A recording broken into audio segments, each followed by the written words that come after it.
নমস্কার বন্ধুরা, সন্দীপ গাঙ্গুলি ইউটিউব চ্যানেলে আপনার সবাইকে স্বাগত জানাই। তো বন্ধুরা, চলতি মাসে দীর্ঘদিন ছুটি থাকবে স্কুল, কলেজ, অফিস, আদালত। তো রইল পূর্ণাঙ্গ তালিকা। তো বন্ধুরা, আজকে সেই নিয়ে সব কিছু বিস্তারে জানাবো। জুলাই মাসে কোন কোন দিন স্কুল, কলেজ, অফিস, আদালত বন্ধ থাকবে। তো বন্ধুরা, সেই জন্য ভিডিওটি প্রথম থেকে শেষ পর্যন্ত অবশ্যই দেখবেন। আর যদি বন্ধুরা চ্যানেলটি নতুন হয়ে থাকেন তো বন্ধুরা চ্যানেলটি অবশ্যই সাবস্ক্রাইব করবেন, যাবতীয় কিন্তু লেটেস্ট নিউজ পাওয়ার জন্য। তো বন্ধুরা, এই মাসে বেশ কয়েকদিন বন্ধ থাকতে চলেছে শিক্ষা প্রতিষ্ঠান ও অফিস। রথযাত্রা, মহরম সহ বেশ কয়েকটি ছুটি থাকছে। তো কবে কবে সেই ছুটিগুলি থাকছে তা দেখে নিন। প্রত্যেক মাসেরই সাপ্তাহিক ছুটি রবিবার। এছাড়াও এখন ফ্রি মাসে দ্বিতীয় এবং চতুর্থ শনিবারও বন্ধ থাকছে ব্যাংকগুলি।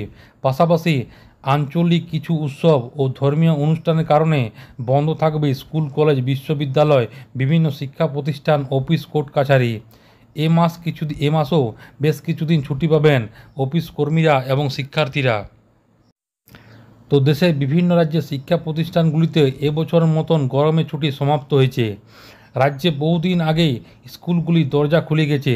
সামনে সেপ্টেম্বর মাসে বিদ্যালয়ের 2023-24 শিক্ষাবর্ষে নবম ও দশম সেমিস্টার। এই বর্ষার আগমনে এবং গ্রীষ্মের ছুটিতে ইতিতে স্কুলগুলি খুলে যাওয়ার এবার জোর কদমে শুরু হয়েছে পঠন পাঠন।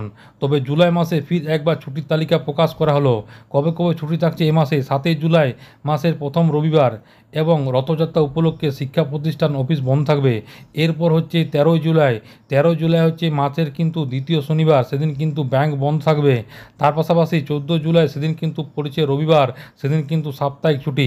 এর পাশাপাশি হচ্ছে 17 জুলাই, সেদিন কিন্তু মহরম উপলক্ষে সারা দেশে স্কুল, কলেজ, বিশ্ববিদ্যালয়, সরকারি, বেসরকারি অফিস কিন্তু ছুটি থাকছে। এরপর থাকছে কিন্তু 21 জুলাই। 21 জুলাই কিন্তু পড়েছে রবিবার। রবিবার কিন্তু সাপ্তাহিক ছুটি এবং গুরু পূর্ণিমা উপলক্ষে অফিস এবং অফিস সব বন্ধ থাকবে। তার পাশাপাশি 27 জুলাই পড়ছে মাসের চতুর্থ শনিবার, সেই দিন কিন্তু রাষ্ট্রায়ত্ত ব্যাংকগুলি বন্ধ থাকবে। তার পাশাপাশি পড়ছে 28 জুলাই রবিবার, সেদিন কিন্তু সাপ্তাহিক ছুটি। তো বন্ধুরা, আশা করি বুঝতে পারলেন। তো এইটাই ছিল ছোট্ট একটি আপডেট। ভিডিওটি ভালো লাগে বন্ধু, চ্যানেলটি অবশ্যই সাবস্ক্রাইব করবেন। মনে যদি বন্ধুরা কোনো কোয়েশ্চেন থাকে তো বন্ধুরা কমেন্ট বক্সে কমেন্ট করতে পারেন, নিশ্চয়ই সাহায্য করার চেষ্টা করবো। পরবর্তীকালে নতুন কোনো ভিডিও দেখাবে। ততক্ষণ বন্ধু সব ভালো থাকবেন, সুস্থ সাবধান থাকবেন। সবাইকে অসংখ্য ধন্যবাদ।